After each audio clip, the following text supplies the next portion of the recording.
Aujourd'hui, les députés provinciaux de l'Ituri qui se sont retrouvés à Kinshasa à la suite de l'invitation des chefs de l'État ont été honorés par l'audience que l'honorable président de l'Assemblée nationale leur a accordée. Et cela a fait notre grande joie qui nous a reçus avec promptitude de réponses. Effectivement, l'objet de notre rencontre, c'est quoi? D'abord, l'Assemblée provinciale de l'Ituri, à travers ces députés provinciaux, ont voulu, dans un premier temps, présenter leur civilité à l'honorable président de l'Assemblée nationale. Deuxièmement, nous avons échangé autour de la situation sécuritaire de l'Ituri avec l'état de siège et aussi nous avons eu à présenter à l'autorité la situation sociale que traversent les députés provinciaux de l'Assemblée provinciale de l'Ituri. On a manifesté au travers ce programme de développement local, le PDL, 145 territoires.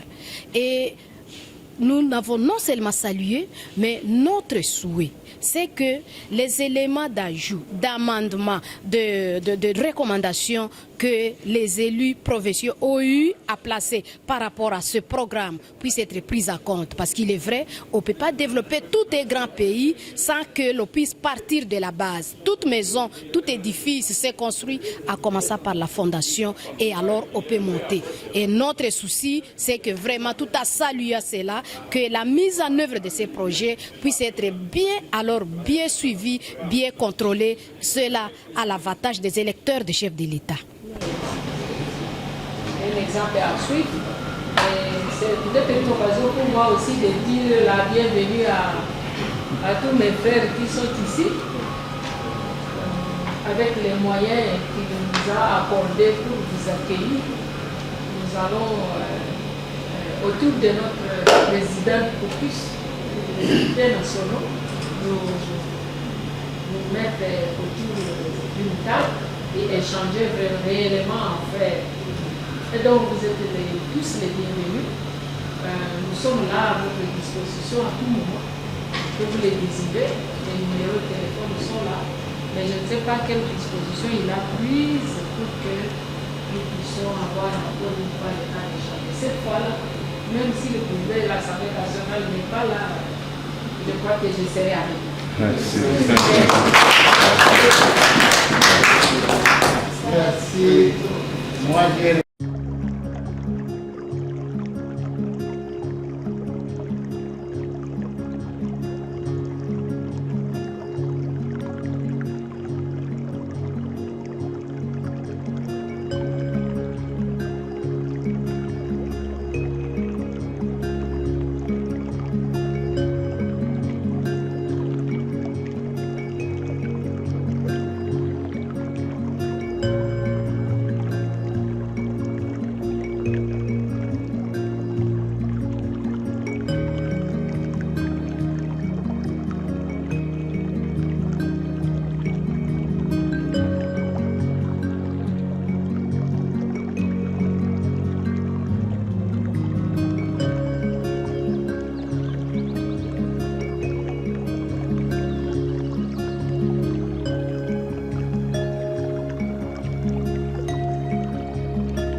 na basi bino.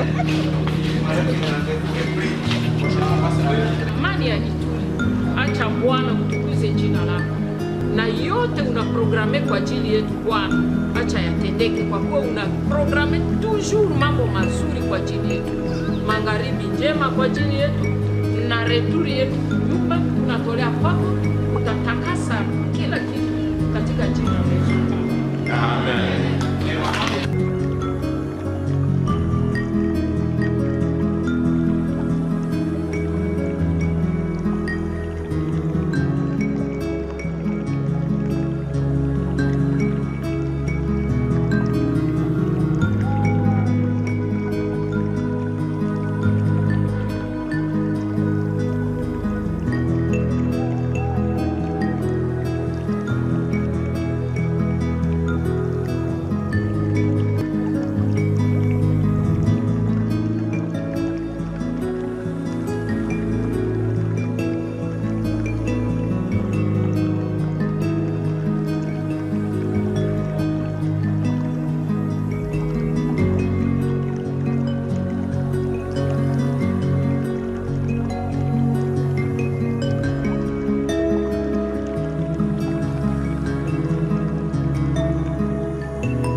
Que nous devons décourager ça. Nous devons décourager parce que aujourd'hui, si nous prenons un peu l'historique de ce qui se passe à Ndjougou, nous osons croire que ça a commencé avec des petits conflits, des limites administratives et des conflits fonciers qui a engendré aujourd'hui des problèmes que tout le monde déplore. Et pour ce qui nous concerne Darou, je crois que et les fils et les filles Darou devront respecter ce que les autres disent, que Aru était territoire des gens qui ne veulent pas la guerre, des gens qui sont hospitaliers, de tous les adjectifs qu'on emploie pour les territoires d'Aru. Je pense que maintenant, c'est le moment où Aru, avec toutes les couches sociales, y compris la population, y compris la société civile dans sa globalité, y compris les politiques d'Aru, doit se mettre à appliquer. Il ne faut pas que ça reste un slogan, mais il faudrait que les autres sentent qu'effectivement nous sommes là-bas. Nous n'avons pas besoin de l'insécurité au territoire d'Aru. Nous n'avons pas besoin de l'insécurité. Nous nous battons avec les frères ensemble, les sœurs, pour dire que nous devons lutter contre ça. C'est ainsi pour nous le lieu d'appeler toute la population du territoire d'Aru à rester calme.